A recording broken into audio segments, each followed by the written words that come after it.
This is such a special place. You drive through the streets of Green Bay, no tall buildings, quaint houses, and then boom, right there in the middle of the neighborhood is iconic Lambeau Field. We all know this community lives for its Packers, and the green and gold came out of the tunnel a short time ago, and it was loud. We are ready for football, so are they, as the Packers get set to match up with the Tampa Bay Buccaneers. Nice work to get 7 out of that, and it's second down.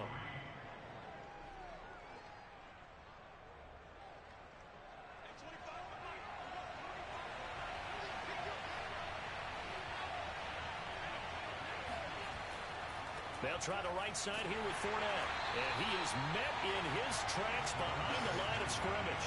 It'll be a loss of a yard, and that's going to lead to a 3rd and 4 coming up. There's no question that coming into this game, this defense is pretty vocal about its desire to take this running back out of his game.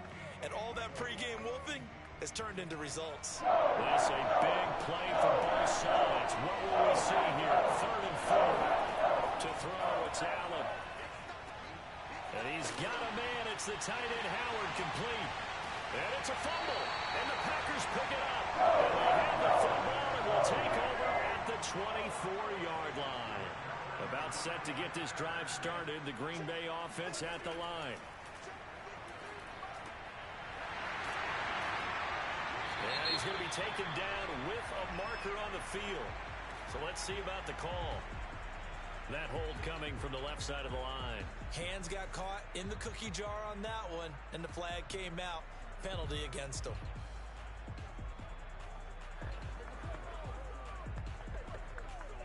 So following the hold, they're in a bit of a hole here with a 1st and 20. Here's Rodgers. This one to the right, caught by Valdez-Scantling.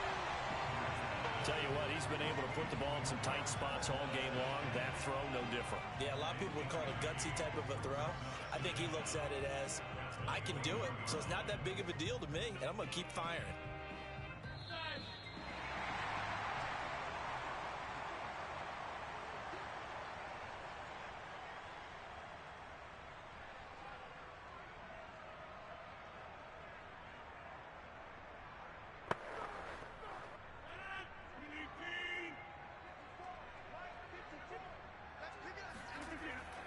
They'll try and run some clock now with Jones. Powering his way forward. And they work this well upfield across the 45. Here we go. And now with 1:52 to go, we get another pause in the action. A timeout here defensively.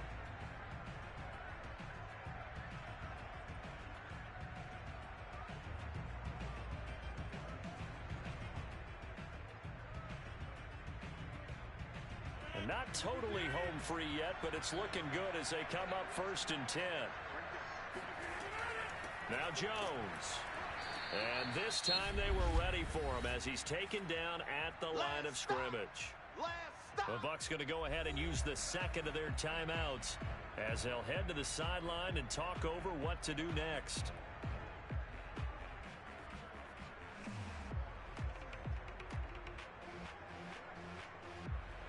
Officially nothing on that last run. They'll try again 2nd and 10.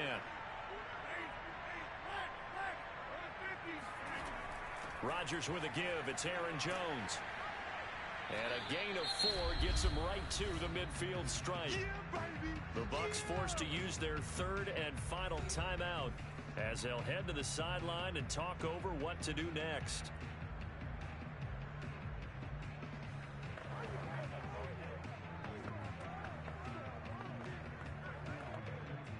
And the Bucs with an extra defender in the secondary now on 3rd down.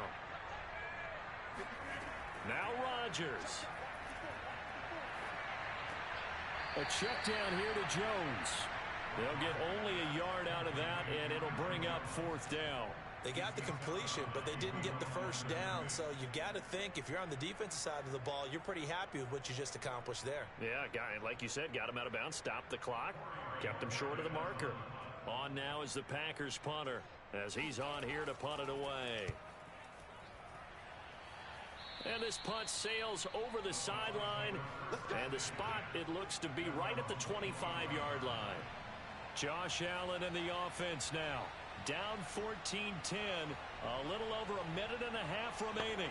How will this thing pan out? We'll watch as they come up on first down.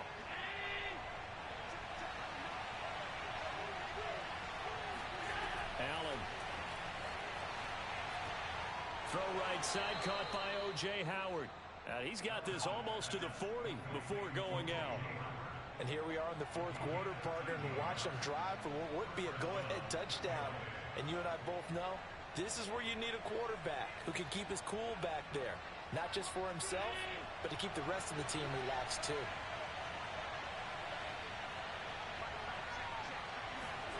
Now Allen. And the defense loses him. It's complete. And finally, he is out of bounds, but not before taking it down near the 15. Well, when you're leading in the fourth quarter, that's not the penalty you want. Not at all, and now your discipline comes into question. Having poise this stage of the game, you can't have those kind of plays.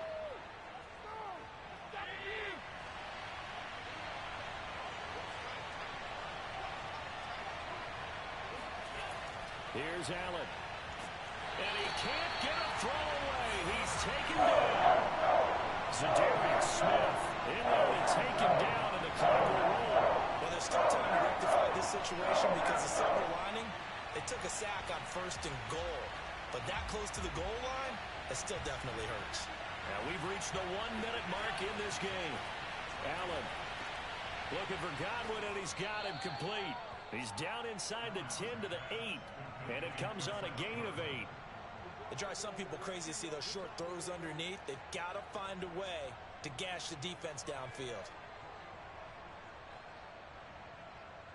A lot of tired bodies on that field, but this is a big play, 3rd and goal. Throwing is Allen. And this is caught. Touchdown. And they've taken the lead here in the final minute. How many people are watching this one right here who gave up? Because that score, they might want to try and rush back into this stadium. Yeah, what looks like is going to be the game-deciding score, although a little bit of time left, so you can't count your chickens before they're hatched. Well, they better come back in here and watch this one because you and I, we're not going anywhere. We want to see this one play out. Extra point up and good by Suckup. So it's now a 3-point game here in the closing stages as a field goal now can only tie it.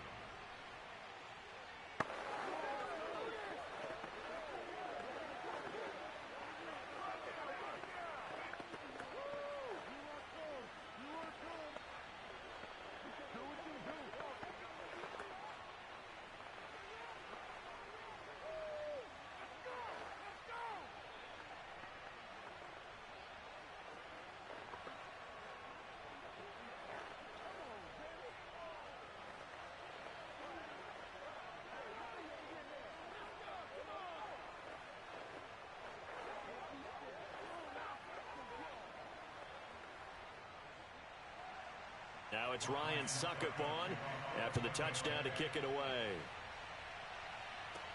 Tyreek Hill set to return it. And they will wrangle it down a couple yards shy of the 30. So the focus shifts back to the Packers offense. Trailing by a field goal. 24 seconds to go. They need at minimum 3 points out of this as they come up 1st and 10.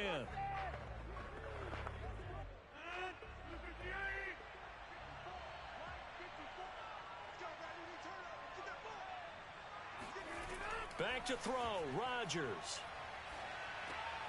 Able to find Jones. And that won't help much. Only a yard on 1st down.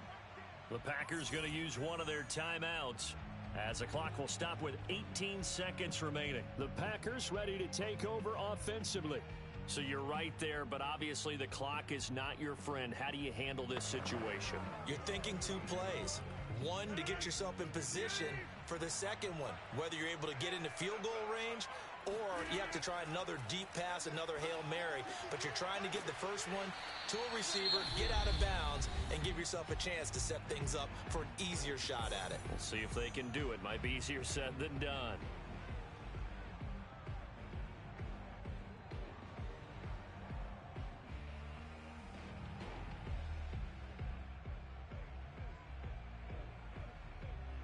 The Bucs with an extra defender now in the secondary here on third down.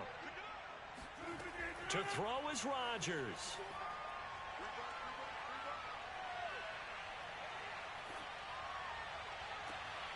He hits Adams complete.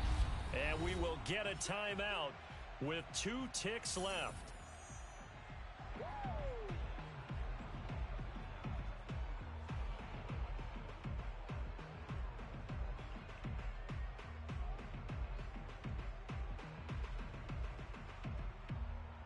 So the field goal unit is on the field as this is a big spot right here.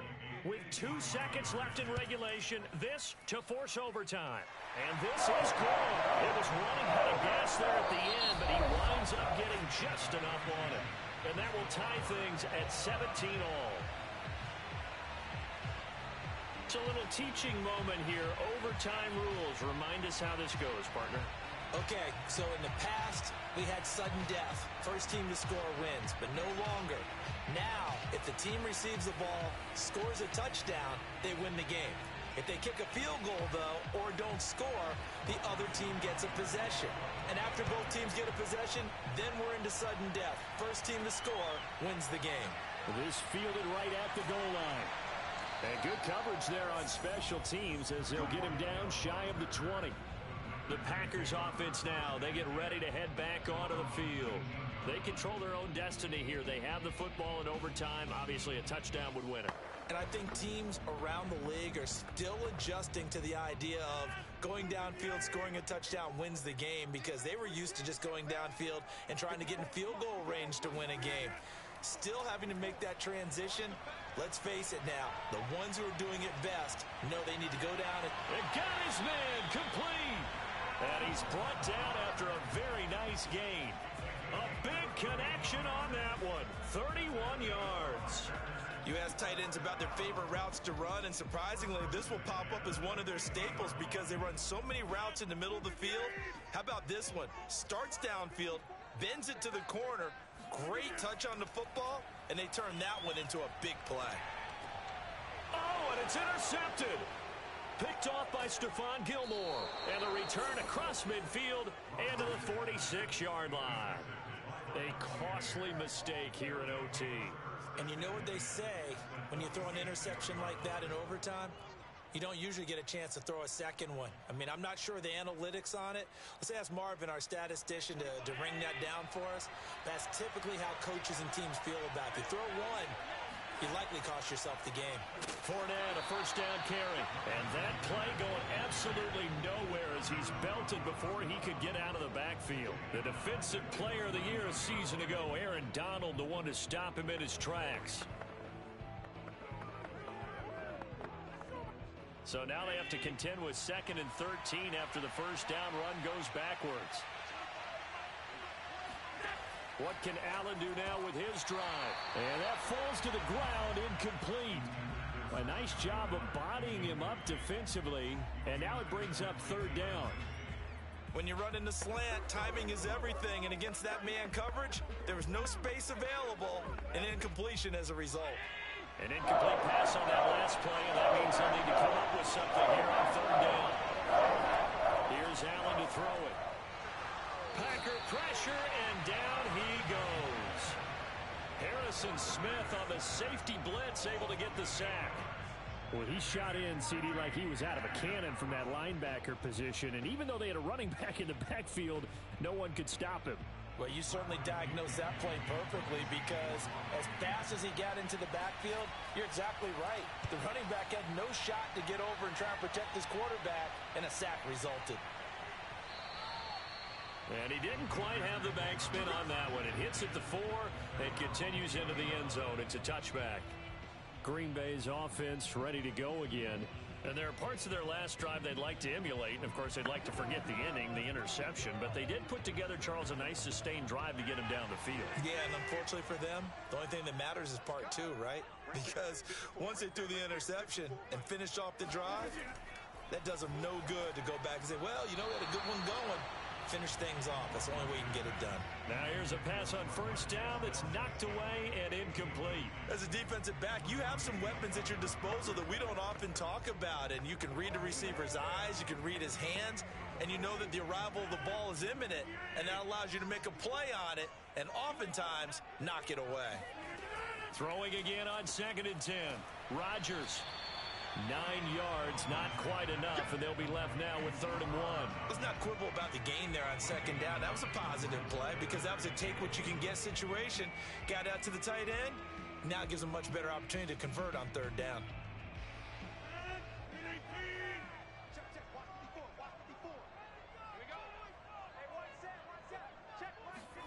They fake the give. Now Rodgers. He's got a man complete. And they're going to have this across midfield and inside the 45. When we see another great performance like this out of Aaron Rodgers, you have to chuckle thinking that his only FBS offer was a walk-on at Illinois. And now he's the pride of Butte Junior College, of course at Cal. And I remember watching him play at Cal, and he would run 7-on-7 drills. Angry if the ball ever hit the ground, and it didn't do it very often. Meanwhile, Rodgers' throw taken in by Valdez-Scantling. When you're trying to win a game in overtime, I don't know that there's too many more in the history of the game you want under center than Aaron Rodgers. Well, I think a lot of it's because he can beat you so many different ways. All right, he can beat you with the big shot downfield. Heck, if you need a Hail Mary, no one throws it better than Aaron Rodgers. But just when you think you've got him corralled in, when you've got pressure on him, he uses his legs to escape and create another big play, whether he's running it or extending it so a receiver gets open. I think he embraces overtime, and he embraces the spotlight that comes with it. 43 yards rushing for him now as he was just trying to will his guys to an overtime victory. So the game here hangs on the right foot of Mason Crosby. Now the Buccaneers go ahead and take another timeout. They'll be left with just one remaining here at OT.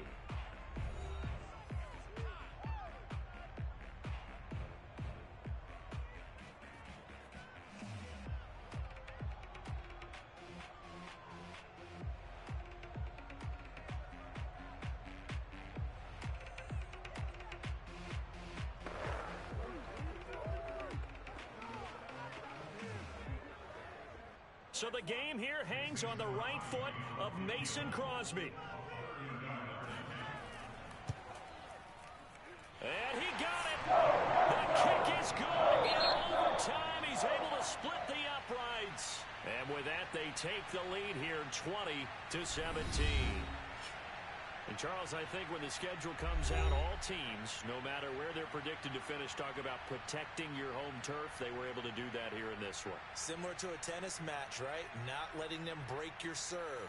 That way you hold on to it. They got it done, and they feel very good about that victory.